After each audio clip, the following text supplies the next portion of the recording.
Hi everyone, nice to have you back. As promised, this lesson is part 2 of our accusative case lesson that focuses exclusively on exercises. So without any further ado, let's dive right in. Okay, I will give you the subject, the verb that you will need to conjugate, and the object that you have to put into the accusative case. And I would like you to use the object with a definite article, an indefinite article, and a possessive pronoun respectively. As usual, I will do the first example for you. Then it's going to be your turn.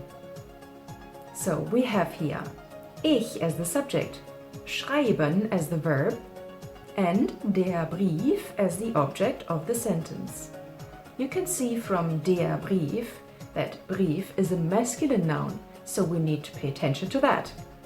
Now translating I write the letter, we get ich schreibe den Brief. Ich schreibe den Brief. I write a letter. Ich schreibe einen Brief. Ich schreibe einen Brief.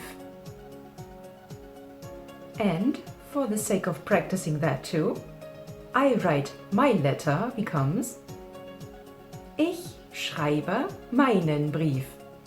Ich schreibe meinen Brief. I think you got the gist of it. Now you can try yourself. I will give you the elements of the sentence. You put them together. Pause the video if you need some more time to think before checking the answers here. Du. Aufmachen. Das Fenster. When you form the sentence, put the prefix auf at the very end of the sentence after the object, because this is a separable verb.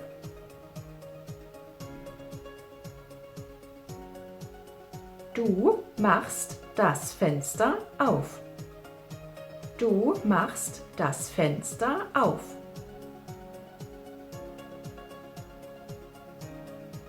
Du machst ein Fenster auf. Du machst ein Fenster auf. Du machst dein Fenster auf. Du machst dein Fenster auf.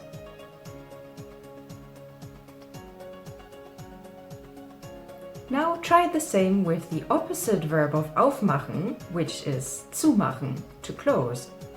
Same here, put the prefix zu at the end of the sentence. Du machst das Fenster zu. Du machst das Fenster zu. Du machst ein Fenster zu. Du machst ein Fenster zu.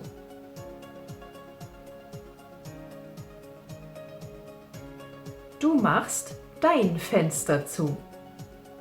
Du machst dein Fenster zu. Er. Kaufen. Das Fahrrad.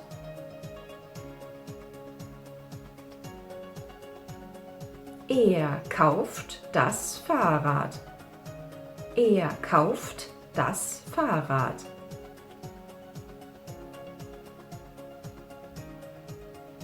Er kauft ein Fahrrad.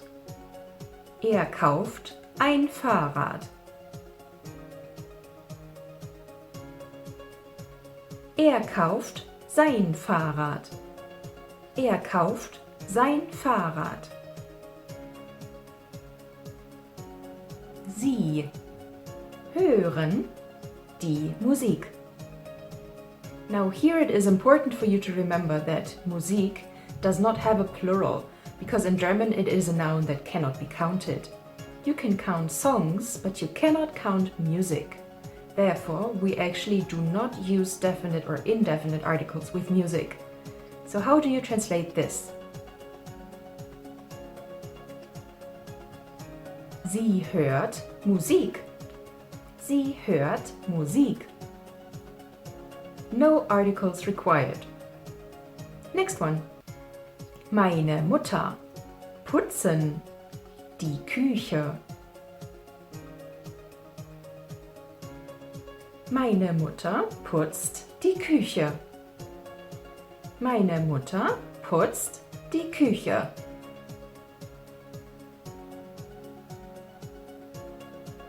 Meine Mutter putzt eine Küche. Meine Mutter putzt eine Küche.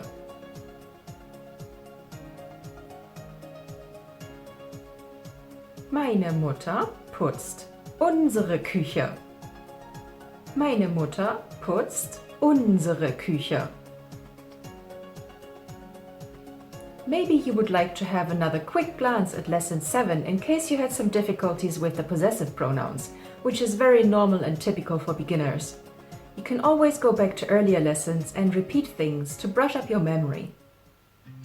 In the next lesson, we will be learning how to help yourself if you ever feel ill or need to go to a doctor in Germany.